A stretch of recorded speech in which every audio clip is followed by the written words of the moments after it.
Mengapa sebuah keluarga yang selama bertahun-tahun terlihat baik-baik saja tiba-tiba berubah menjadi penuh rahasia? Sebelum cerita ini dimulai, tuliskan dulu di kolom komentar kalian berasal dari kota mana dan sekarang sedang menonton jam berapa. Semoga siapapun yang sedang menyaksikan kisah ini selalu diberi kesehatan, rezeki yang berkah, dan keluarga yang selalu dilindungi oleh Allah. Kota Cirebon pada awal tahun 2018 masih memiliki suasana yang hangat. Pasar Kanoman selalu ramai sejak matahari belum sepenuhnya terbit. Suara pedagang menawarkan dagangan, bunyi becak yang berlalu lalang, serta aroma masakan dari warung sederhana menjadi pemandangan yang tidak pernah berubah dari tahun ke tahun. Di tempat itulah hampir semua orang mengenal seorang pria bernama Fikri. Usianya baru menginjak 38 tahun, tetapi wajahnya terlihat lebih tua karena dipenuhi bekas luka dan kerasnya kehidupan yang pernah ia jalani. Selama bertahun-tahun masyarakat mengenalnya sebagai preman pasar. Tidak sedikit pedagang yang dahulu pernah merasa takut ketika melihatnya berjalan melewati lorong-lorong kios. Meskipun begitu, hanya sedikit orang yang mengetahui bahwa kehidupan Fikri sudah berubah sejak ia menikahi seorang perempuan sederhana bernama Dena. Wanita itu hadir ketika semua orang mulai menjauhi Fikri karena masa lalunya. Dena tidak pernah melihat bekas luka di wajah suaminya sebagai sesuatu yang menakutkan. Ia justru melihat seorang laki-laki yang sedang berusaha memperbaiki hidupnya agar memiliki masa depan yang lebih baik. Setelah menikah, Fikri perlahan meninggalkan kebiasaan lamanya. Ia memang masih bekerja menjaga keamanan pasar pada malam hari, tetapi ia tidak lagi mencari masalah ataupun menerima pekerjaan yang melanggar hukum. Penghasilannya memang jauh lebih kecil dibanding saat masih hidup di jalanan, namun ia selalu berkata bahwa rezeki yang sedikit akan terasa cukup jika diperoleh dengan cara yang benar. Setiap pagi setelah pulang bekerja, ia selalu menyempatkan diri mengantar putri semata wayangnya yang bernama Ayla ke sekolah dasar yang letaknya tidak jauh dari rumah mereka. Rumah keluarga kecil itu berdiri di sebuah gang sempit yang hanya bisa dilewati sepeda motor. Bangunannya sederhana dengan dinding yang mulai kusam dimakan usia dan halaman kecil yang dipenuhi tanaman cabai, serta bunga melati kesukaan Dena. Bagi orang lain rumah itu mungkin tampak biasa saja. Tetapi bagi Fikri rumah itulah tujuan utama setiap kali ia menyelesaikan pekerjaannya. Tidak ada tempat yang lebih menenangkan selain melihat Dena menyambutnya dengan senyum hangat dan Ayla berlari memeluknya sambil menceritakan kegiatan di sekolah. Selama 11 tahun menjalani rumah tangga, pertengkaran besar hampir tidak pernah terjadi. Jika ada masalah, Dena selalu memilih berbicara baik-baik, sementara Fikri berusaha menahan emosinya agar masa lalunya tidak kembali menguasai dirinya. Kehidupan mereka memang tidak bergelimang harta, tetapi cukup untuk membuat keluarga kecil itu merasa bahagia. Banyak tetangga yang bahkan menganggap mereka sebagai pasangan yang mampu melewati berbagai ujian hidup bersama. Namun, beberapa bulan terakhir, Fikri mulai merasakan sesuatu yang sulit dijelaskan. Perubahan itu tidak datang secara tiba-tiba, melainkan perlahan seperti bayangan yang semakin hari semakin jelas. Dena yang biasanya selalu bercerita tentang apapun kini lebih sering diam. Ketika sedang memasak, pandangannya kerap kosong mengarah keluar jendela. Saat Ayla mengajaknya berbincang, ia beberapa kali terlihat tidak fokus hingga harus mengulang pertanyaan anaknya.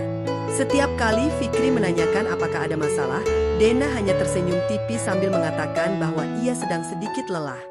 Fikri berusaha mempercayai jawaban itu karena ia mengenal istrinya sebagai perempuan yang tidak suka membebani orang lain dengan masalahnya. Ia berpikir mungkin Dena hanya kelelahan mengurus rumah dan mendampingi Ayla belajar setiap hari.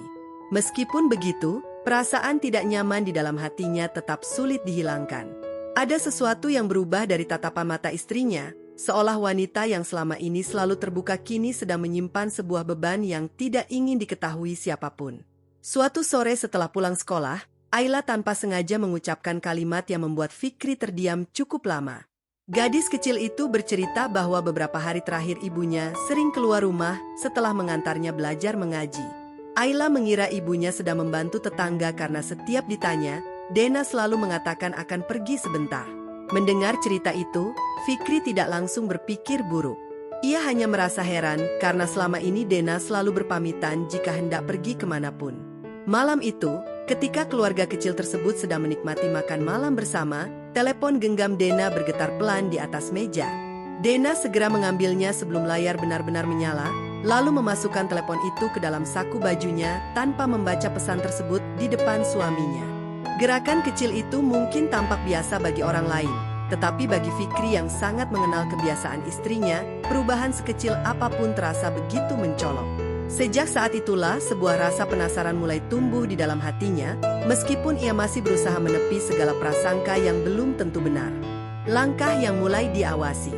Malam itu, Fikri tidak langsung tertidur meskipun tubuhnya sangat lelah setelah bekerja semalaman di pasar. Ia terus memikirkan perubahan-perubahan kecil yang terjadi pada Dena selama beberapa bulan terakhir. Sebenarnya tidak ada satupun bukti yang menunjukkan bahwa istrinya melakukan sesuatu yang salah. Semua hanya berawal dari firasat seorang suami yang merasa ada jarak yang perlahan tumbuh di dalam rumah tangganya. Semakin ia mencoba mengabaikannya, semakin kuat pula perasaan itu datang menghantui pikirannya. Keesokan paginya kehidupan kembali berjalan seperti biasa. Dena menyiapkan sarapan, membantu Ayla mengenakan seragam sekolah, lalu mengantarkan putri mereka hingga ke ujung gang. Dari luar, tidak ada satupun yang tampak berbeda. Dena tetap tersenyum kepada tetangga yang menyapanya, sementara Ayla berlari kecil menuju sekolah bersama teman-temannya. Namun, ketika Dena kembali ke rumah, senyum di wajahnya perlahan menghilang. Ia beberapa kali melihat telepon genggamnya, seolah sedang menunggu sebuah kabar penting. Fikri memperhatikan semua itu tanpa mengucapkan sepatah kata pun. Ia sadar bahwa jika langsung bertanya, Dena kemungkinan hanya akan memberikan jawaban yang sama seperti sebelumnya. Karena itulah ia memilih menyimpan semua kegelisahannya sendiri. Baginya, kepercayaan bukanlah sesuatu yang boleh dihancurkan hanya karena prasangka. Akan tetapi, seorang suami juga memiliki naluri untuk menjaga keluarganya ketika merasa ada sesuatu yang mulai berjalan ke arah yang tidak semestinya.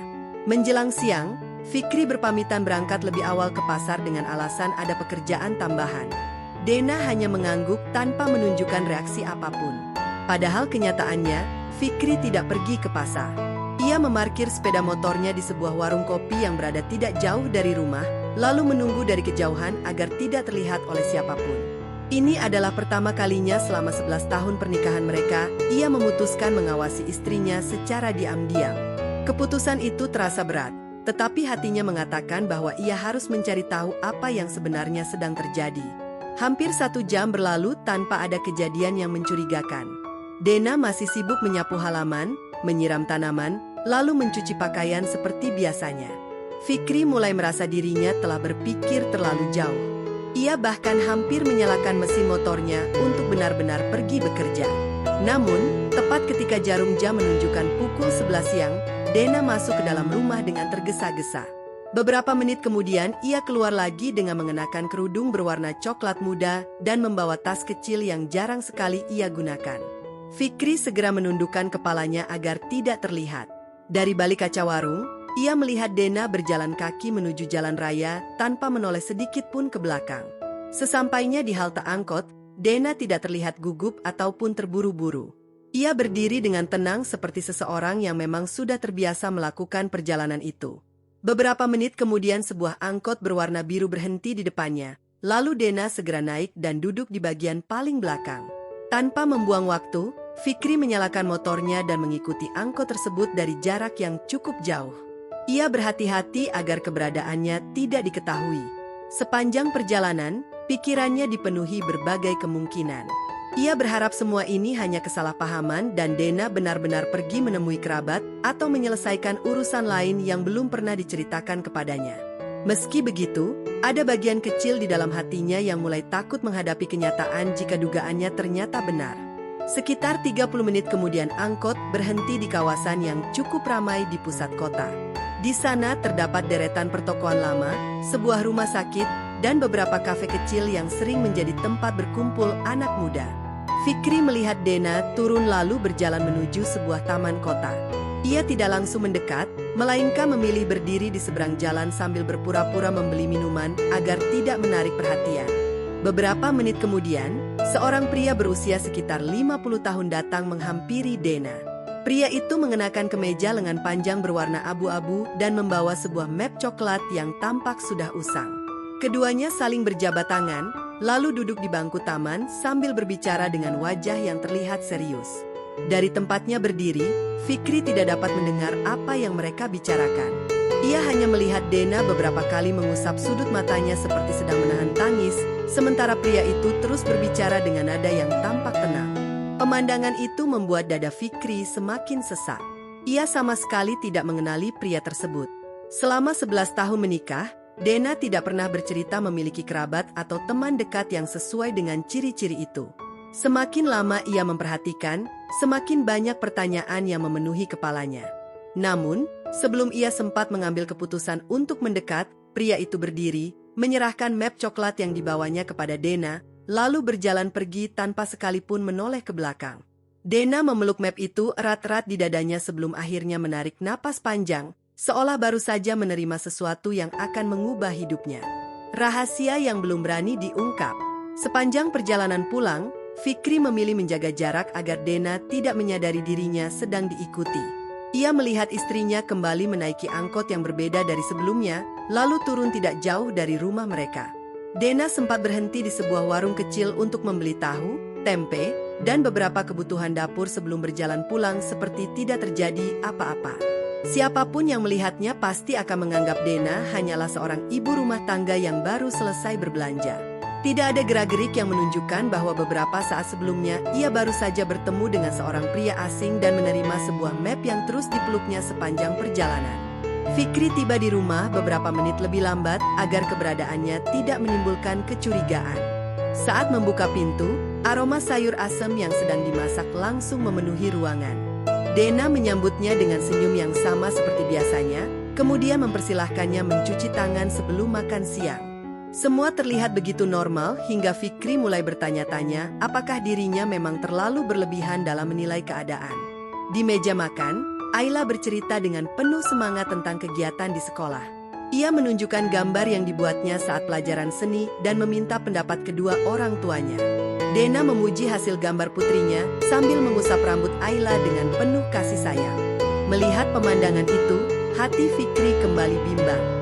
Sulit baginya mempercayai bahwa wanita yang begitu menyayangi keluarganya sedang menyembunyikan sesuatu yang dapat menghancurkan rumah tangga mereka. Namun, bayangan pria berusia 50 tahun di taman kota terus berputar di dalam pikirannya. Fikri mencoba mengingat apakah ia pernah melihat wajah itu sebelumnya, tetapi semakin dipikirkan, semakin terasa asing. Yang membuatnya lebih heran adalah sikap Dena yang sama sekali tidak menceritakan kepergiannya siang tadi. Ia hanya berkata bahwa dirinya pergi membeli beberapa kebutuhan rumah yang kebetulan sedang murah di pusat kota. Kalimat itu diucapkan dengan tenang, tanpa sedikit pun menunjukkan rasa gugup. Malam harinya, seperti biasa Fikri berangkat bekerja ke pasar. Akan tetapi, pikirannya tidak benar-benar berada di tempat itu. Beberapa pedagang yang mengenalnya merasa heran karena Fikri beberapa kali terlihat melamun saat berkeliling. Salah seorang pedagang tua bernama Pak Rahmat bahkan sempat menepuk bahunya sambil bertanya apakah ia sedang memiliki masalah di rumah. Fikri hanya tersenyum tipis dan menjawab bahwa dirinya sedang sedikit lelah. Ia belum siap menceritakan kegelisahan yang sedang memenuhi kepalanya kepada siapapun. Menjelang tengah malam, hujan turun cukup deras hingga membuat sebagian besar pedagang memilih menutup kios lebih awal. Fikri memanfaatkan waktu itu untuk duduk sejenak di pos keamanan pasar. Saat itulah telepon genggamnya berdering. Panggilan itu berasal dari Ayla. Dengan suara yang terdengar pelan, gadis kecil itu mengatakan bahwa ibunya belum juga tidur dan sejak tadi hanya duduk sendirian di ruang tamu sambil memandangi sebuah map berwarna coklat. Ketika Ayla bertanya apa isi map tersebut, Dena hanya tersenyum lalu mengatakan bahwa itu adalah berkas lama yang tidak penting. Jawaban itu justru membuat hati Fikri semakin gelisah. Ia yakin map yang sedang dilihat Dena adalah map yang diterimanya dari pria misterius di taman kota. Pertanyaan demi pertanyaan mulai bermunculan di dalam pikirannya. Jika memang hanya berkas biasa, mengapa Dena harus menyembunyikan pertemuan itu darinya? Mengapa ia memilih pergi diam-diam tanpa pernah bercerita kepada suaminya? Dan yang paling mengganggu pikiran Fikri adalah mengapa sejak menerima map tersebut, wajah Dena terlihat berkali-kali menahan air mata. Keesokan paginya, sebelum Fikri pulang dari pasar, ia memutuskan kembali melewati taman kota tempat Dena bertemu dengan pria itu. Ia berharap dapat menemukan petunjuk yang mungkin tertinggal. Saat berjalan pelan di sekitar bangku taman, pandangannya tertuju pada sebuah dompet kulit berwarna hitam yang tergeletak di bawah semak kecil. Setelah memastikan tidak ada orang di sekitarnya, Fikri mengambil dompet tersebut dengan niat menyerahkannya kepada pemilik jika nanti ditemukan identitasnya. Di dalam dompet itu hanya terdapat sedikit uang, sebuah kartu identitas atas nama Hendra Saputra, serta sebuah foto lama yang sudah mulai pudar. Saat melihat foto itu, napas Fikri seketika terasa berat. Di dalam foto tersebut, tampak seorang pria muda sedang berdiri di samping seorang perempuan yang wajahnya sangat dikenalnya. Perempuan itu bukan orang lain, melainkan Dena ketika usianya masih sekitar 20 tahun. Yang membuat Fikri semakin terkejut, foto itu jelas diambil beberapa tahun sebelum dirinya mengenal Dena, sementara pria yang berdiri di samping istrinya bukanlah pria yang ditemuinya kemarin di taman. Untuk pertama kalinya sejak memutuskan mengikuti Dena, Fikri menyadari bahwa rahasia yang sedang dihadapinya mungkin jauh lebih besar daripada sekadar perubahan sikap sang istri. Ia menggenggam foto itu erat-erat sambil menatap langit pagi yang mulai mendung, tanpa menyadari bahwa seseorang sedang memperhatikannya dari kejauhan dengan tatapan yang penuh kewaspadaan. Wajah dalam foto lama. Fikri segera memasukkan foto dan dompet itu ke dalam saku jaketnya. Ia tidak ingin terlalu lama berdiri di taman karena khawatir orang yang memperhatikannya akan merasa curiga. Sesampainya di atas motor, ia kembali melihat foto tersebut dengan lebih teliti. Wajah Dena memang tampak jauh lebih muda, tetapi senyumnya tidak mungkin salah dikenali. Ia mengenakan baju berwarna biru muda dan berdiri berdampingan dengan seorang pria yang usianya tidak jauh berbeda dengannya. Keduanya terlihat sangat akrab, seolah memiliki hubungan yang dekat. Yang membuat Fikri semakin bingung, di balik foto itu tertulis sebuah tanggal, yaitu 14 Agustus 2006, jauh sebelum ia mengenal Dena. Selama 11 tahun menjalani rumah tangga, Dena memang tidak pernah banyak bercerita tentang masa lalunya. Ia hanya mengatakan bahwa kedua orang tuanya telah lama meninggal dunia dan sejak remaja tinggal bersama seorang bibi di pinggiran kota Cirebon. Fikri tidak pernah memaksa istrinya membuka kisah yang mungkin menyakitkan. Baginya, setiap orang memiliki masa lalu yang tidak selalu ingin dikenang. Namun kini, foto lama itu seolah membuka pintu menuju kehidupan Dena yang sama sekali belum pernah ia ketahui. Sepanjang perjalanan pulang, pikirannya dipenuhi berbagai dugaan. Ia sempat berpikir pria dalam foto itu mungkin mantan kekasih Dena. Akan tetapi, jika memang hanya mantan kekasih, mengapa setelah bertahun-tahun seseorang masih datang menemui Dena secara diam-diam? Mengapa pertemuan itu harus dilakukan di taman kota, bukan di rumah mereka? Dan mengapa Dena memilih menyembunyikan semuanya dari suaminya? Sesampainya di rumah, Fikri mendapati Dena sedang menjemur pakaian di halaman. Wajah istrinya terlihat lelah, tetapi tetap berusaha tersenyum seperti biasa ketika melihat suaminya datang. Fikri membalas senyum itu sambil berusaha menyembunyikan kegelisahan di dalam hatinya.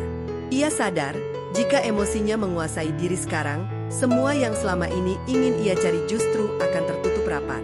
Siang itu mereka makan bersama seperti biasanya. Ayla terus bercerita tentang rencana sekolahnya yang akan mengadakan pentas seni bulan depan. Dena mendengarkan dengan penuh perhatian sambil sesekali tertawa melihat tingkah putrinya. Melihat suasana hangat itu, hati Fikri kembali berperang dengan pikirannya sendiri. Ia tidak ingin menghancurkan kebahagiaan keluarganya hanya karena sebuah foto yang belum tentu memiliki arti seperti yang dibayangkannya. Setelah makan siang selesai, Dena masuk ke kamar untuk menidurkan Ayla. Kesempatan itu dimanfaatkan Fikri untuk kembali memperhatikan dompet yang ditemukannya. Ia membuka setiap lipatan dengan hati-hati hingga menemukan sebuah kertas kecil yang terselip di balik tempat kartu identitas. Kertas itu sudah mulai menguning karena usia, tetapi tulisan tangannya masih dapat terbaca dengan jelas. Kalau suatu hari kamu menemukan surat ini, berarti aku gagal menepati janji.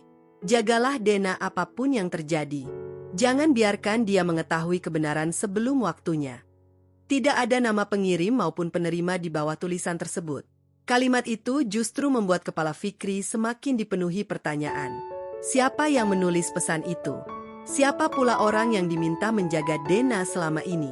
Semuanya terasa seperti potongan-potongan cerita yang belum bisa disatukan. Sore harinya, Fikri memutuskan mengembalikan dompet tersebut ke alamat yang tertera pada kartu identitas. Alamat itu berada di sebuah rumah tua di daerah Kesambi, sekitar 20 menit dari rumahnya.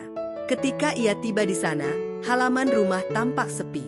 Ket pagar besi sudah mulai mengelupas, sementara halaman depannya dipenuhi rumput liar yang tidak terurus. Fikri mengetuk pintu beberapa kali hingga akhirnya seorang wanita lanjut usia keluar sambil membawa tongkat. Wajahnya terlihat ramah meskipun menyimpan kesedihan yang sulit disembunyikan. Setelah menjelaskan bahwa dirinya menemukan dompet milik seseorang bernama Hendra Saputra, wanita itu hanya terdiam cukup lama sebelum air matanya perlahan jatuh. Dengan suara lirih ia berkata bahwa Hendra adalah anak sulungnya. Namun, pria itu sudah meninggal dunia hampir 15 tahun yang lalu karena kecelakaan saat bekerja di luar kota. Mendengar jawaban itu, jantung Fikri seolah berhenti berdetak.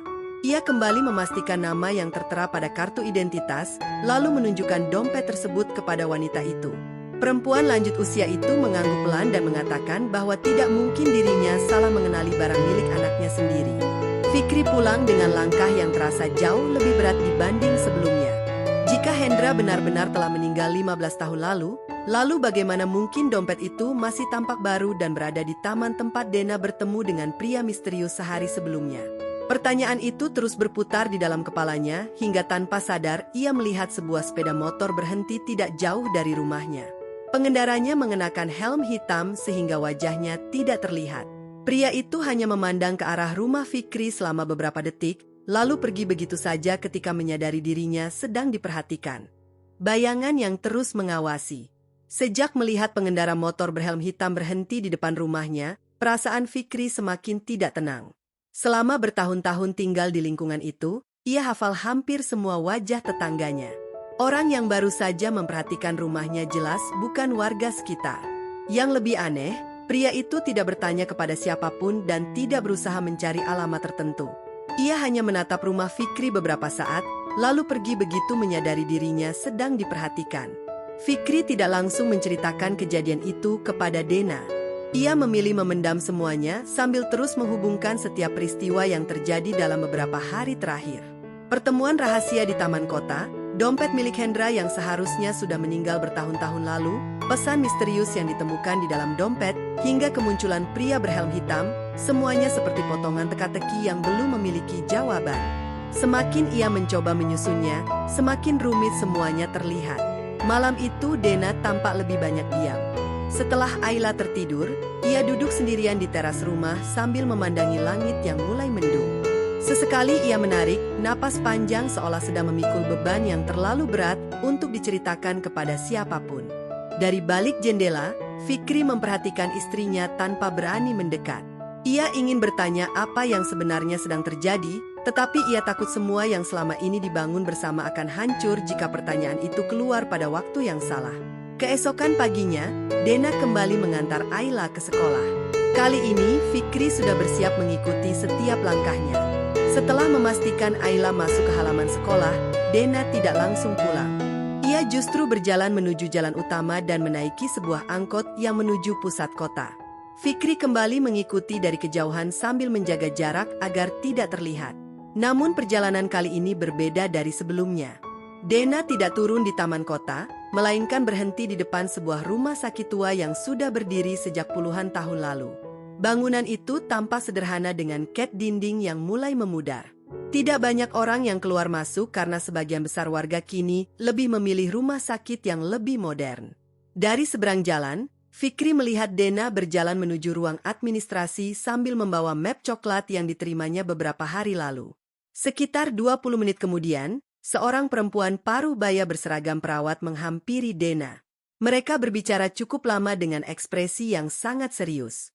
Beberapa kali Dena mengangguk pelan sambil mengusap air mata yang mulai mengalir di pipinya. Perawat itu kemudian menyerahkan sebuah amplop putih sebelum kembali masuk ke dalam gedung. Dena memeluk amplop tersebut erat-erat seolah benda itu sangat berharga. Fikri semakin bingung. Jika Dena benar-benar berselingkuh, mengapa ia justru datang ke rumah sakit dan bertemu dengan seorang perawat? Semua dugaan yang selama ini memenuhi pikirannya mulai terasa tidak masuk akal. Akan tetapi, satu hal yang semakin jelas adalah Dena sedang menyembunyikan sesuatu yang sangat besar darinya. Saat Dena meninggalkan rumah sakit, Fikri memutuskan tidak lagi mengikutinya. Ia justru menunggu hingga suasana sedikit sepi, lalu masuk ke dalam gedung dengan alasan mencari ruang administrasi. Setelah bertanya kepada petugas di meja informasi, ia diarahkan menuju ruangan tempat Dena tadi berbicara dengan seorang perawat. Di dalam ruangan itu, Fikri bertemu dengan perawat yang sama. Ia memperkenalkan diri sebagai suami Dena dan berharap bisa menanyakan beberapa hal. Mendengar nama Dena disebut, wajah perawat itu langsung berubah. Ia tampak ragu untuk berbicara, kemudian berkata dengan sopan bahwa dirinya tidak memiliki hak memberikan informasi apapun tanpa izin dari yang bersangkutan. Sebelum Fikri sempat bertanya lebih jauh, perawat itu hanya mengucapkan satu kalimat yang membuat pikirannya kembali dipenuhi tanda tanya. Pak, kalau Ibu Dena belum siap bercerita, mungkin memang belum waktunya Bapak mengetahui semuanya. Kalimat itu terus terngiang di telinga Fikri saat ia meninggalkan rumah sakit. Perawat itu tidak membantah bahwa Dena datang ke sana, tetapi juga tidak menjelaskan alasan sebenarnya. Sikapnya justru menunjukkan bahwa ia mengetahui sesuatu yang sangat penting. Sore harinya, ketika Fikri sedang duduk sendirian di pos ronda dekat rumah, telepon genggamnya berdering.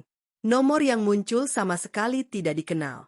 Setelah beberapa saat ragu, ia akhirnya mengangkat panggilan tersebut. Dari seberang terdengar suara seorang pria yang sengaja dipelankan. Kalau kamu benar-benar ingin tahu siapa Dena, datanglah besok sore ke gudang tua di belakang stasiun Prujakan. Datang sendiri dan jangan bilang kepada siapapun. Sebelum Fikri sempat bertanya, sambungan telepon langsung terputus. Ia mencoba menghubungi kembali nomor itu, tetapi sudah tidak aktif. Untuk pertama kalinya sejak mulai mengikuti istrinya, Fikri merasa dirinya bukan lagi satu-satunya orang yang sedang mencari jawaban. Ada seseorang yang sejak awal mengetahui setiap langkahnya dan kini sengaja membawanya semakin dekat kepada sebuah rahasia yang selama bertahun-tahun tersembunyi. Gudang tua di belakang stasiun.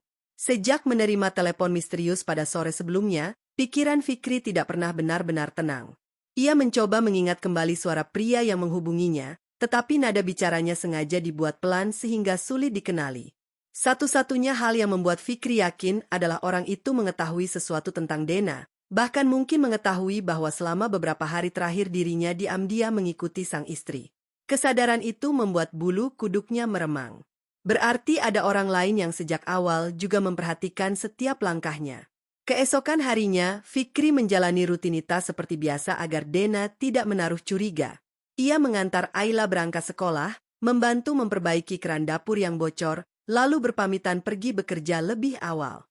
Dena hanya menganggukkan kepala sambil mengingatkan agar Fikri berhati-hati di jalan. Senyum wanita itu tetap sama seperti biasanya. Tetapi entah mengapa kini Fikri selalu merasa ada kesedihan yang sengaja disembunyikan di balik tatapan matanya. Menjelang pukul 4 sore, Fikri tiba di kawasan belakang stasiun Prujakan. Di sana masih berdiri beberapa gudang tua peninggalan perusahaan kereta api yang sudah lama tidak digunakan. Dinding-dindingnya dipenuhi lumut, sebagian atapnya mulai runtuh, dan suasananya terasa sangat sepi. Hanya terdengar suara kereta yang sesekali melintas di kejauhan.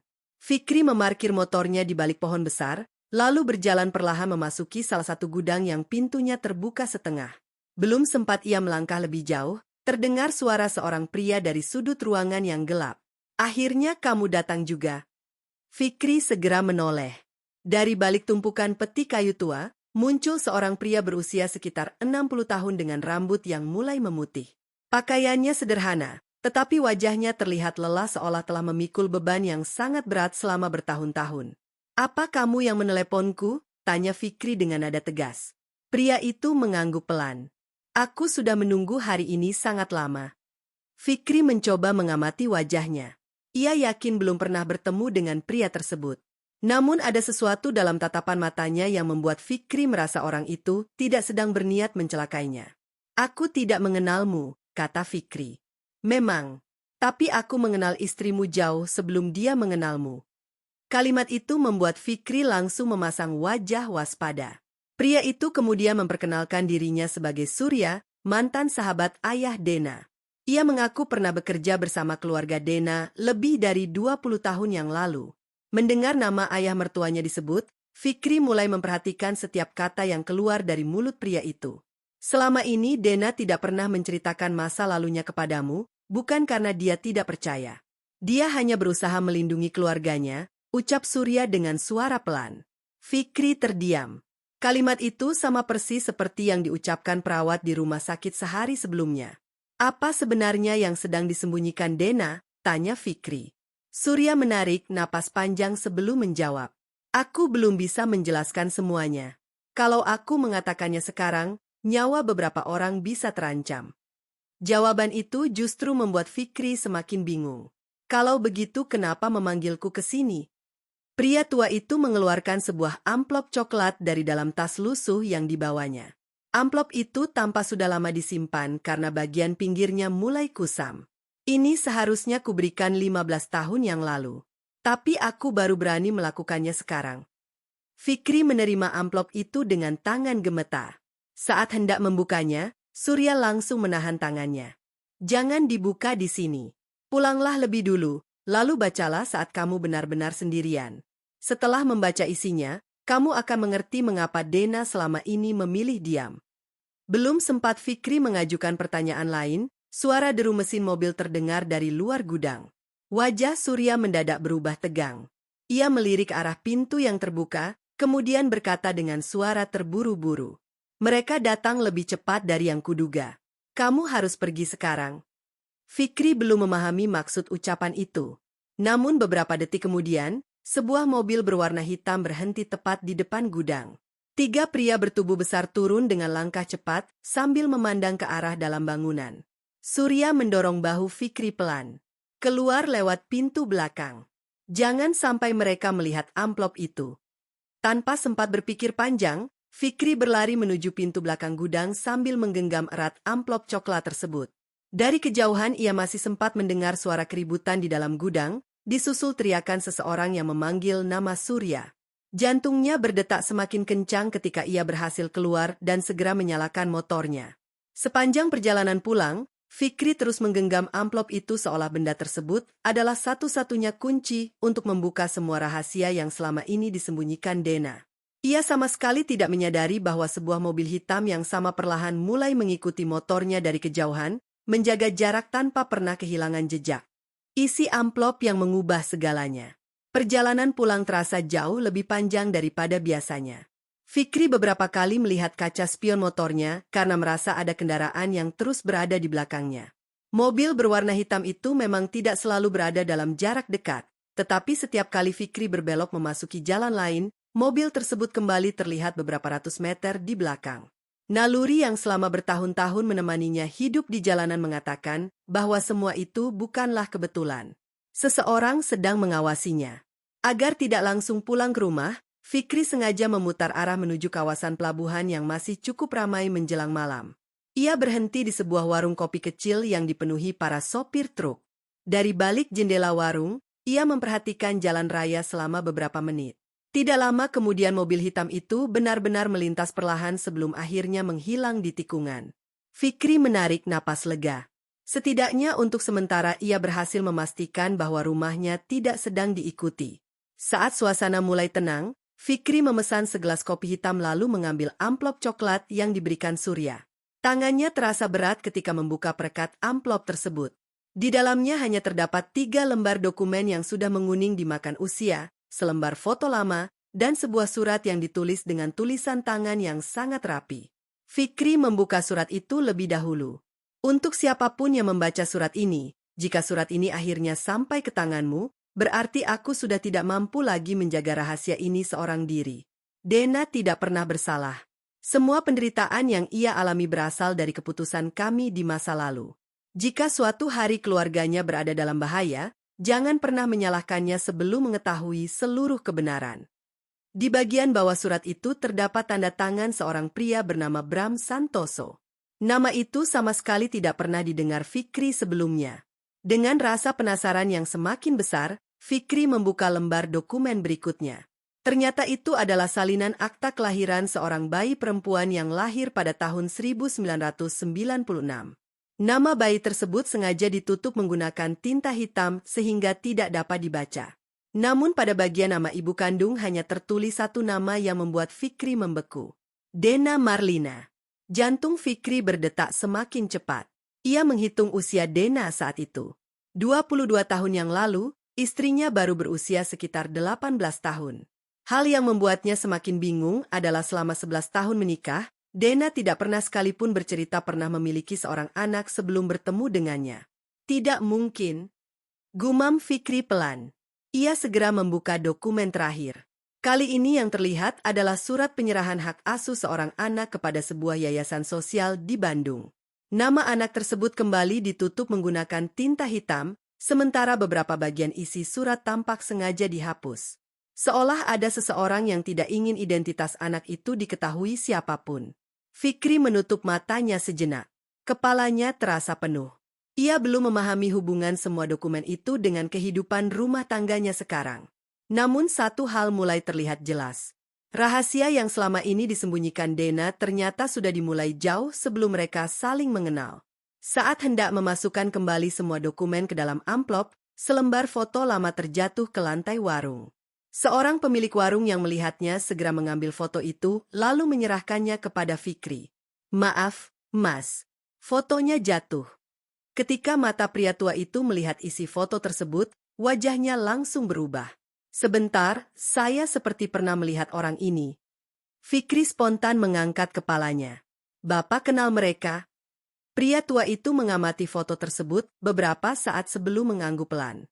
Kalau tidak salah, perempuan ini memang sering datang ke sini belasan tahun yang lalu. Tapi dia tidak sendirian. Waktu itu dia membawa seorang bayi yang masih sangat kecil.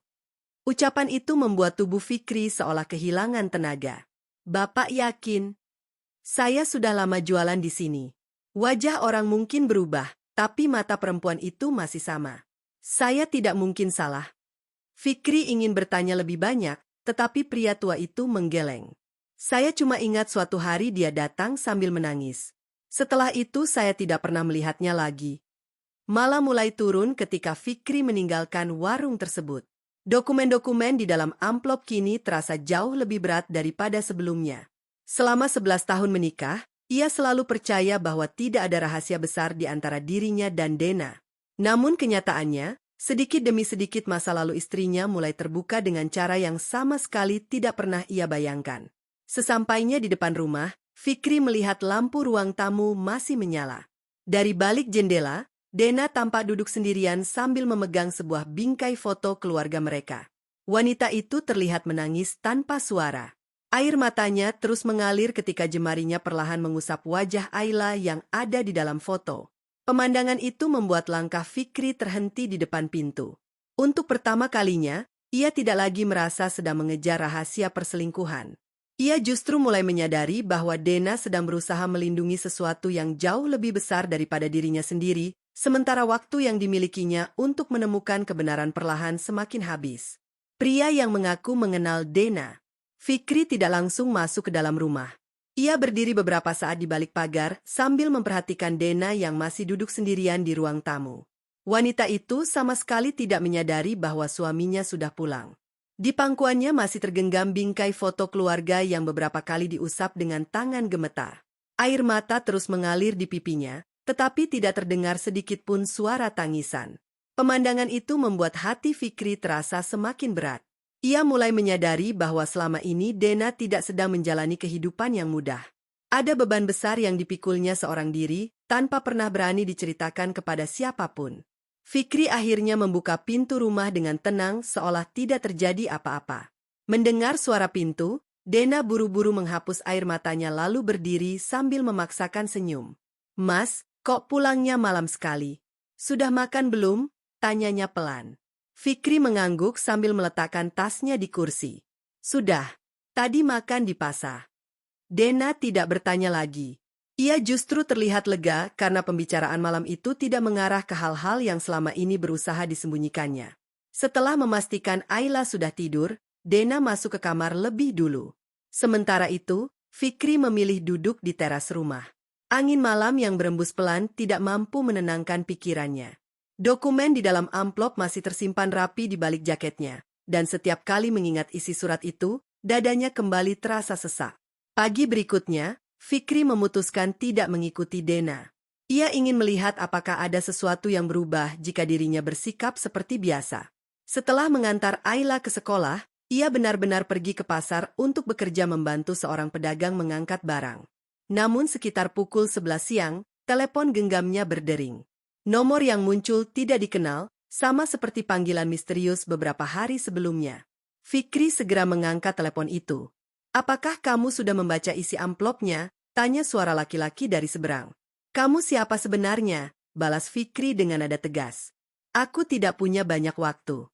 Kalau kamu ingin keluargamu tetap selamat, jangan pernah bertanya kepada Dena tentang surat itu. Ucapan tersebut membuat Fikri semakin curiga. Kenapa aku harus percaya kepadamu? Karena aku mengenal Dena jauh sebelum dia menjadi istrimu.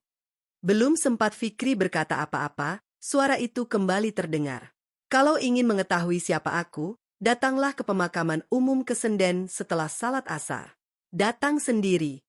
Sambungan telepon kembali terputus. Fikri sempat mempertimbangkan untuk mengabaikan ajakan itu. Namun rasa penasarannya jauh lebih besar daripada rasa takutnya. Tepat setelah salat asar, ia menuju pemakaman yang dimaksud. Suasana di sana sangat sepi. Hanya beberapa orang yang sedang membersihkan makam keluarganya. Di bawah sebuah pohon Kamboja tua, tampak seorang pria mengenakan kemeja putih sedang berdiri sambil memegang bunga melati. Pria itu berusia sekitar 45 tahun. Wajahnya terlihat tenang, tetapi sorot matanya menyimpan kesedihan yang sulit dijelaskan. "Kamu Fikri?" tanyanya pelan. Fikri mengangguk. "Kamu yang meneleponku?" Pria itu tidak langsung menjawab. Ia justru mengajak Fikri berjalan menuju sebuah makam yang letaknya agak jauh dari pintu masuk. Setelah berhenti di depan sebuah nisan sederhana, pria itu meletakkan bunga yang dibawanya lalu mengusap permukaan batu nisan dengan pelan. Fikri memperhatikan tulisan yang terukir di sana. Dadanya kembali berdebar ketika membaca nama yang tertulis. Bram Santoso. Nama itu sama persis dengan tanda tangan yang terdapat pada surat di dalam amplop. "Aku anaknya," ucap pria itu sambil tetap menatap nisan. "Namaku Arga Santoso." Fikri menatap pria tersebut dengan penuh tanda tanya. "Ayahku meninggal 8 tahun yang lalu. Sebelum meninggal, beliau berpesan bahwa suatu hari nanti aku harus mencari seorang perempuan bernama Dena." "Untuk apa?" tanya Fikri. Arga menghela napas panjang. "Karena ayahku merasa hidupnya dipenuhi penyesalan. Ada sebuah keputusan yang pernah diambil lebih dari 20 tahun lalu, dan keputusan itulah yang membuat hidup Dena berubah selamanya." Fikri merasa tenggorokannya tiba-tiba kering. "Keputusan apa?" Arga menggeleng pelan. "Aku belum bisa menjelaskan semuanya. Masih ada seseorang yang belum siap jika rahasia ini terbongkar."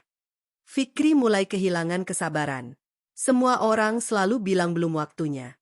Surya mengatakan hal yang sama, perawat di rumah sakit juga begitu. Sebenarnya apa yang sedang kalian sembunyikan? Arga menatap Fikri beberapa saat sebelum akhirnya berkata dengan suara lirih. "Yang selama ini kamu cari bukanlah perselingkuhan. Dena tidak pernah mengkhianatimu. Dia justru sedang berusaha menebus sebuah dosa yang bahkan bukan dia yang melakukannya." Kalimat itu membuat Fikri membeku. Seluruh dugaan yang selama ini memenuhi pikirannya perlahan mulai runtuh. Namun sebelum Arga sempat menjelaskan lebih jauh, suara deru beberapa sepeda motor terdengar mendekati area pemakaman. Arga langsung menoleh dengan wajah panik. "Mereka menemukan kita. Kamu harus pergi sekarang." Fikri spontan melihat ke arah pintu masuk.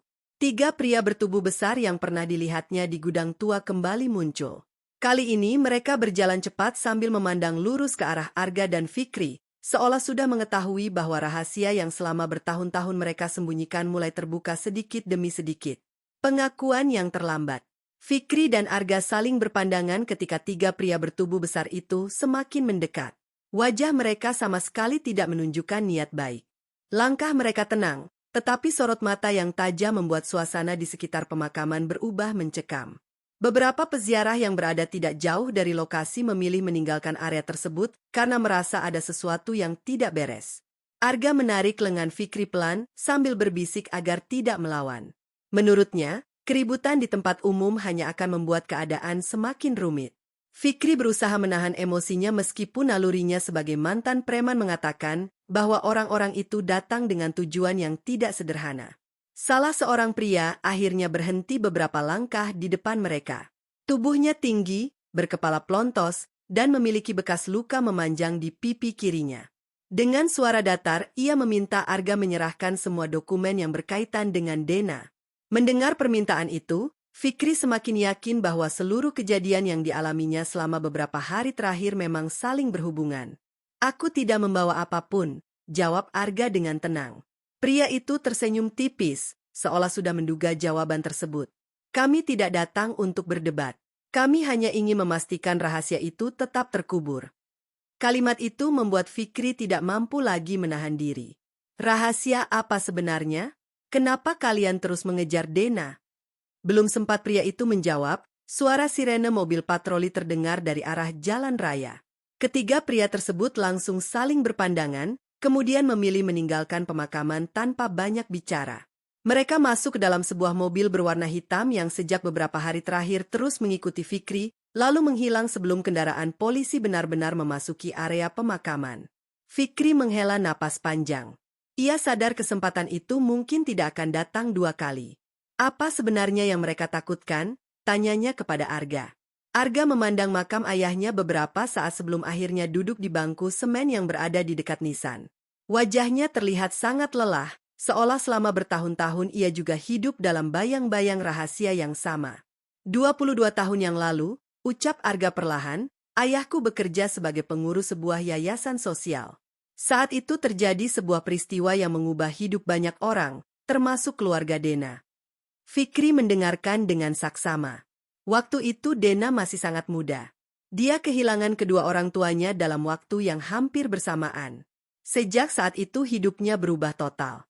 Banyak orang memanfaatkan keadaan karena mengira tidak ada lagi yang akan membelanya. Fikri mulai mengingat cerita istrinya yang memang hanya pernah mengatakan bahwa kedua orang tuanya telah meninggal ketika ia masih muda. Namun Dena tidak pernah menjelaskan bagaimana semua itu terjadi. Ayahku sebenarnya ingin menolong Dena, lanjut Arga. Tapi beliau membuat keputusan yang kemudian disesalinya seumur hidup. Keputusan itu membuat seseorang harus kehilangan keluarganya. Fikri menggenggam kedua tangannya erat. Apakah keputusan itu berkaitan dengan anak yang ada di dokumen itu? Arga terdiam cukup lama sebelum akhirnya mengangguk pelan. Iya. Jawaban singkat itu membuat jantung Fikri berdetak semakin cepat. Anak itu. Arga menatap Fikri dengan wajah penuh penyesalan. Anak itu memang benar pernah berada dalam hidup Dena. Tetapi kenyataannya tidak seperti yang selama ini mungkin kamu bayangkan. Belum sempat Arga menjelaskan lebih jauh, telepon genggamnya berdering. Setelah melihat nama yang muncul di layar, wajahnya langsung berubah pucat. Itu Dena, katanya lirih. Arga segera mengangkat panggilan tersebut. Dari kejauhan Fikri tidak dapat mendengar seluruh percakapan mereka, tetapi ekspresi Arga berubah semakin panik setiap detiknya. Setelah sambungan berakhir, ia langsung berdiri. Kita harus ke rumah sakit sekarang. Ada apa? Tanya Fikri. Dena mengalami kecelakaan. Ucapan itu membuat dunia Fikri seolah berhenti berputar. Tanpa berpikir panjang, ia langsung berlari menuju motornya. Sepanjang perjalanan menuju rumah sakit, pikirannya dipenuhi rasa bersalah.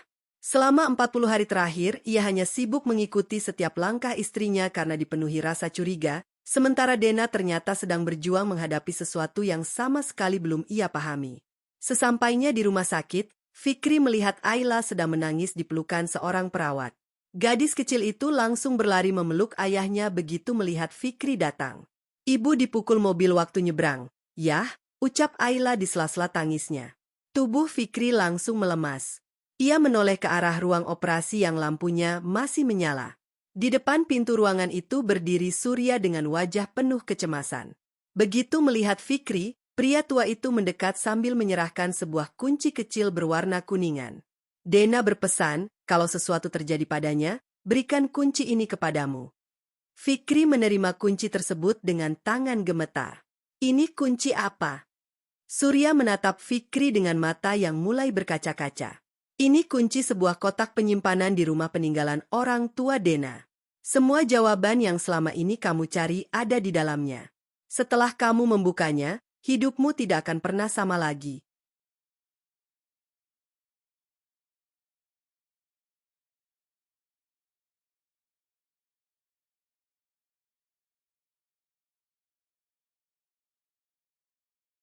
Kotak yang terkunci selama 20 tahun. Malam itu udara di lorong rumah sakit terasa semakin dingin. Lampu ruang operasi masih menyala, Sementara suara langkah para perawat yang berlalu lalang membuat suasana semakin menegangkan. Fikri duduk di kursi tunggu sambil menggenggam erat kunci kuningan yang baru saja diberikan Surya. Ukurannya tidak besar, tetapi benda kecil itu terasa begitu berat di tangannya karena ia tahu di balik kunci tersebut tersimpan jawaban yang selama ini dicarinya. Di sampingnya, Ayla sudah tertidur di bahu Arga setelah terlalu lama menangis. Gadis kecil itu sama sekali tidak mengerti mengapa dalam beberapa hari terakhir kehidupan keluarganya berubah begitu cepat. Fikri memandangi putrinya dengan perasaan bersalah. Selama 40 hari terakhir, ia terlalu sibuk mengejar kecurigaannya sendiri, hingga tidak menyadari bahwa keluarganya sedang berada di tengah ancaman yang jauh lebih besar. Sekitar 2 jam kemudian, seorang dokter keluar dari ruang operasi. Semua orang langsung berdiri menghampirinya. Dokter itu menjelaskan bahwa kondisi Dena sudah berhasil distabilkan, tetapi ia kehilangan cukup banyak darah sehingga masih harus menjalani perawatan intensif. Mendengar kabar itu, Fikri mengucapkan syukur di dalam hati. Setidaknya istrinya masih diberi kesempatan untuk bertahan. Ketika Ayla dibawa pulang oleh tetangga yang datang membantu, Surya mendekati Fikri dengan wajah yang terlihat semakin tua dibanding beberapa hari sebelumnya. Kalau kamu benar-benar ingin melindungi Dena, jangan tunggu sampai dia sadar, ucapnya pelan. Maksud Bapak? Pergilah ke rumah lama orang tuanya malam ini juga. Orang-orang itu pasti sedang mencari kotak yang dikunci dengan kunci itu. Kalau mereka menemukannya lebih dulu, semua pengorbanan Dena selama ini akan sia-sia. Fikri tidak lagi membuang waktu. Setelah berpamitan kepada Arga yang memilih tetap menjaga Dena di rumah sakit, ia langsung mengendarai motornya menuju sebuah desa kecil di pinggiran Cirebon. Di sanalah rumah peninggalan orang tua Dena berdiri. Tempat itu sudah lama kosong sejak kedua orang tua Dena meninggal dunia dan hanya sesekali dibersihkan oleh warga sekitar. Perjalanan memakan waktu hampir 40 menit. Jalan menuju desa itu semakin sepi ketika malam semakin larut. Sesampainya di lokasi, Fikri melihat rumah kayu tua yang catnya sudah memudar dimakan usia. Halamannya dipenuhi rumput liar, sementara beberapa jendela tampak mulai rapuh. Meski begitu, bangunan itu masih berdiri kokoh seperti sedang menjaga rahasia yang selama bertahun-tahun tidak pernah disentuh siapapun. Fikri membuka pintu depan dengan hati-hati. Aroma kayu tua langsung memenuhi ruangan. Debu tipis menempel hampir di setiap sudut rumah. Beberapa perabot masih berada di tempatnya, seolah waktu berhenti sejak penghuni terakhir meninggalkan rumah tersebut. Ia mengingat kembali ucapan Surya bahwa kotak itu berada di dalam rumah. Namun Surya tidak pernah mengatakan letaknya secara pasti. Fikri mulai memeriksa ruang tamu, kamar tidur, hingga dapur, tetapi tidak menemukan apapun. Hampir 1 jam berlalu dan hasilnya tetap nihil. Saat memasuki kamar yang diduga dulu ditempati Dena, pandangan Fikri tertuju pada sebuah lemari kayu tua yang berdiri di sudut ruangan. Lemari itu terlihat berbeda karena bagian bawahnya masih tampak bersih, seolah baru saja digeser beberapa waktu lalu. Dengan sisa tenaga yang dimilikinya, Fikri mendorong lemari tersebut perlahan. Benar saja. Di balik lemari terdapat sebuah pintu kecil yang menyatu dengan dinding. Pintu itu hampir tidak terlihat karena warnanya sama persis dengan dinding kayu di sekitarnya. Jantung Fikri mulai berdegup lebih cepat. Ia memasukkan kunci kuningan ke dalam lubang kunci yang terdapat pada pintu kecil itu. Klik, kunci tersebut langsung berputar dengan sangat mudah. Di balik pintu tersembunyi itu terdapat sebuah ruang sempit yang hanya cukup untuk 1 orang. Di tengah ruangan, berdiri sebuah peti kayu berukuran sedang yang bagian atasnya dipenuhi debu tebal. Peti itulah yang selama ini dikunci rapat. Fikri berjongkok perlahan, lalu kembali menggunakan kunci kuningan untuk membuka gembok yang terpasang pada peti tersebut. Saat tutup peti mulai terangkat, napasnya seolah berhenti. Di dalamnya tersusun rapi puluhan surat, beberapa album foto lama, sebuah buku harian berwarna biru, dan 1 map merah yang pada bagian depannya tertulis dengan tinta hitam. Hanya boleh dibuka oleh Fikri. Tangan Fikri langsung bergetar hebat. Matanya tidak berkedip menatap tulisan itu. Berarti jauh sebelum semua kejadian ini terjadi, Dena sudah mengetahui bahwa suatu hari nanti suaminya akan menemukan tempat tersebut. Namun, sebelum Fikri sempat membuka map merah itu, terdengar suara kaca jendela depan pecah disusul langkah kaki beberapa orang yang memasuki rumah tua tersebut. Seseorang akhirnya menemukan lokasi persembunyian yang selama lebih dari 20 tahun berhasil dijaga Dena. Kebenaran yang selama ini disembunyikan. Suara langkah kaki itu terdengar semakin dekat. Fikri segera menutup kembali peti kayu tersebut tanpa mengeluarkan suara sedikit pun. Naluri yang dahulu menemaninya bertahan hidup di jalanan kembali bekerja. Ia mematikan senter telepon genggamnya, lalu berdiri diam di balik pintu kecil yang masih terbuka setengah. Dari luar terdengar beberapa orang sedang mengobrak-abrik isi rumah. Mereka membuka lemari, menjatuhkan kursi, bahkan membalik meja yang sudah lapuk dimakan usia. Periksa setiap ruangan. Jangan sampai petinya masih ada di sini. Suara itu terdengar sangat jelas. Fikri mengenalinya sebagai suara pria berkepala plontos yang beberapa kali mengejarnya sejak pertemuan di pemakaman. Berarti mereka memang sudah lama mengetahui keberadaan rumah tersebut. Fikri menggenggam map merah yang tadi sempat diambil dari dalam peti. Ia sadar benda itulah yang sebenarnya sedang dicari orang-orang tersebut. Dengan perlahan ia menutup kembali pintu rahasia di balik lemari, lalu menggeser lemari kayu itu ke posisi semula. Ruangan kembali terlihat seperti sebelumnya. Beberapa detik kemudian pintu kamar terbuka dengan kasar. Dua pria masuk sambil menyinari setiap sudut ruangan menggunakan senter. Salah seorang bahkan sempat berdiri tepat di depan lemari kayu tempat Fikri bersembunyi di balik dinding rahasia. Untungnya mereka tidak menyadari bahwa di balik lemari itu terdapat sebuah ruang kecil. Kosong, ucap salah seorang pria. Ayo periksa ruangan lain. Langkah kaki mereka kembali menjauh. Setelah memastikan keadaan benar-benar sepi, Fikri membuka pintu rahasia dengan hati-hati. Ia tidak lagi berniat membawa seluruh isi peti karena akan memperlambat langkahnya. Ia hanya mengambil map merah dan buku harian berwarna biru yang terlihat paling sering dibuka. Setelah itu ia keluar melalui pintu belakang rumah dan berjalan memutar melewati kebun kosong agar tidak terlihat oleh orang-orang yang masih berada di dalam rumah. Sekitar 15 menit kemudian Fikri berhenti di sebuah musala kecil yang sudah tidak digunakan untuk salat berjemaah karena sedang direnovasi. Di tempat itulah ia akhirnya memberanikan diri membuka map merah yang sejak tadi digenggam erat. Di dalam map tersebut terdapat sebuah surat yang ditulis tangan oleh Dena. Tulisan itu masih sangat rapi meskipun terlihat dibuat beberapa tahun sebelumnya. Untuk suamiku, Fikri. Kalau kamu sedang membaca surat ini, berarti semua rahasia yang selama ini kusimpan akhirnya mulai terbuka. Maafkan aku karena memilih diam selama bertahun-tahun. Aku bukan tidak percaya kepadamu, tetapi aku hanya ingin kamu dan Ayla hidup jauh dari masa lalu yang terus mengejarku. Air mata Fikri perlahan mulai memenuhi pelupuk matanya. Ia melanjutkan membaca setiap kalimat yang ditulis istrinya. 22 tahun yang lalu, aku memang pernah melahirkan seorang bayi perempuan. Tetapi bayi itu bukan hasil perselingkuhan seperti yang mungkin akan dipikirkan banyak orang. Waktu itu aku menjadi korban kejahatan seseorang yang memiliki kekuasaan. Keluargaku dipaksa menutup semua kejadian itu demi menjaga nama baik orang yang telah menghancurkan hidupku. Setelah ayah dan ibuku meninggal, aku dipaksa menyerahkan bayiku kepada sebuah yayasan agar tidak ada seorang pun yang mengetahui kebenaran. Tangan Fikri mulai bergetar hebat. Selama 40 hari terakhir, ia dipenuhi prasangka bahwa istrinya sedang mengkhianatinya. Kenyataannya justru jauh lebih menyakitkan. Dena selama ini menyimpan luka yang tidak pernah sempat diceritakan kepada siapapun, bahkan kepada suaminya sendiri. Fikri kembali membaca surat tersebut. Aku tidak pernah berhenti mencari anakku. Setiap tahun aku datang menemui orang-orang yang mungkin mengetahui keberadaannya. Pria yang kamu lihat di taman bukan kekasihku. Dia adalah orang terakhir yang pernah melihat anakku sebelum dibawa pergi. Sementara rumah sakit yang sering kudatangi adalah tempat seseorang yang mengetahui catatan lama tentang kelahirannya. Aku tidak pernah berniat meninggalkanmu. Aku hanya ingin menebus rasa bersalah karena gagal menjaga darah dagingku sendiri.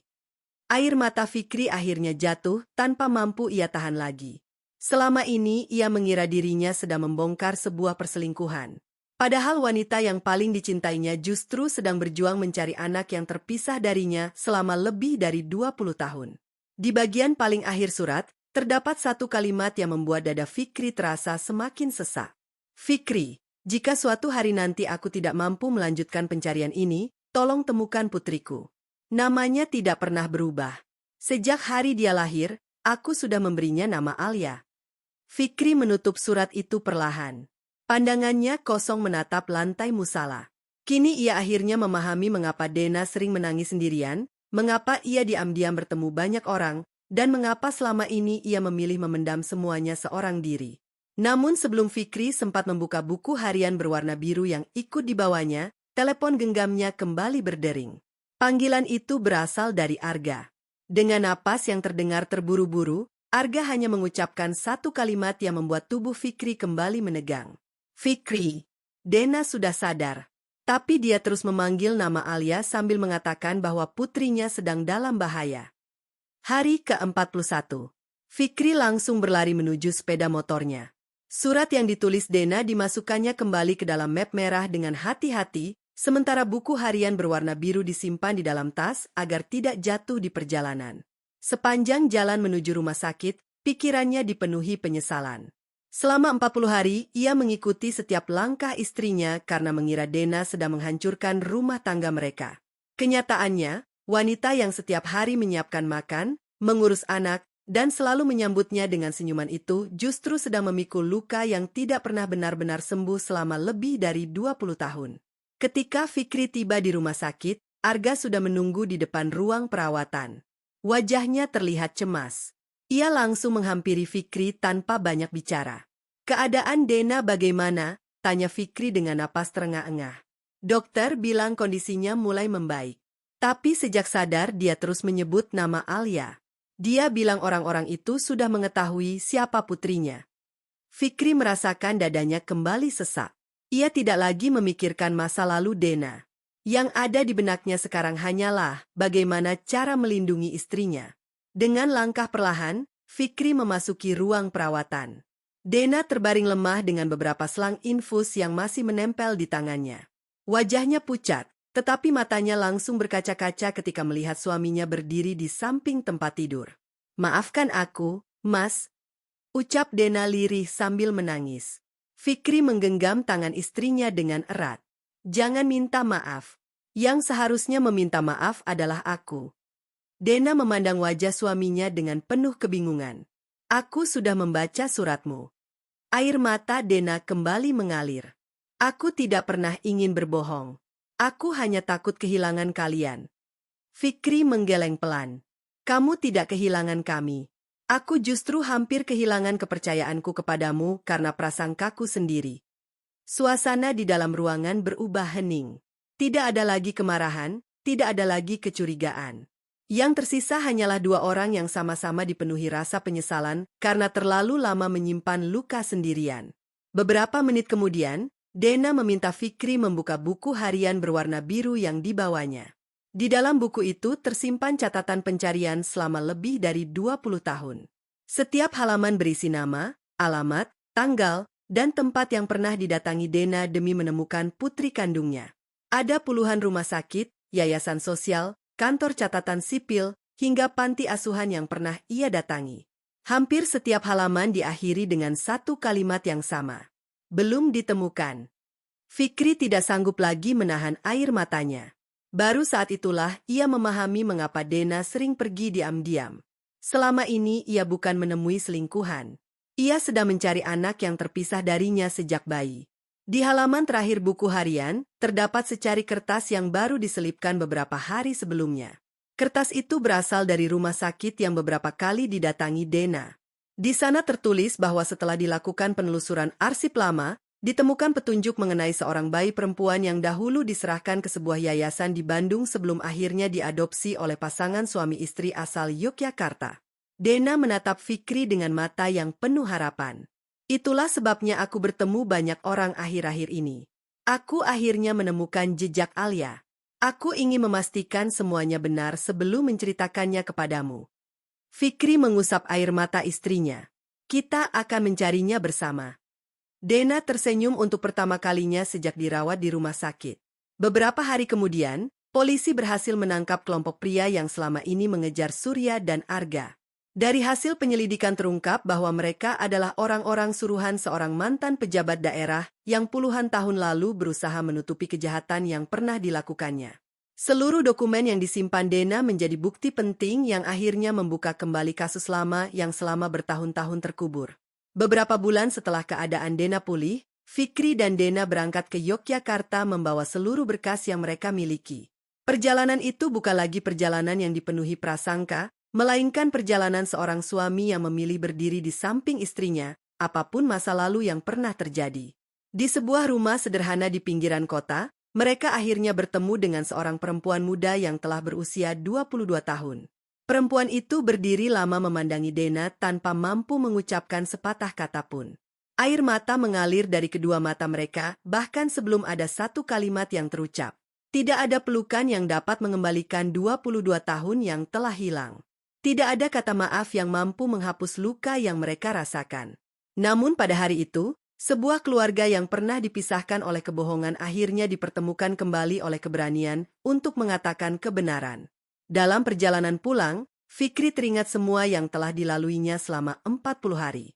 Ia pernah mengira dirinya mengenal istrinya sepenuhnya. Ia pernah percaya bahwa diam berarti pengkhianatan. Namun hari ke-41 mengajarkannya bahwa tidak semua rahasia lahir karena seseorang berhenti mencintai. Ada rahasia yang disimpan justru karena seseorang terlalu mencintai keluarganya dan takut mereka ikut terluka. Sejak hari itu, Fikri tidak lagi dikenal hanya sebagai preman yang disegani di pasar Kanoman.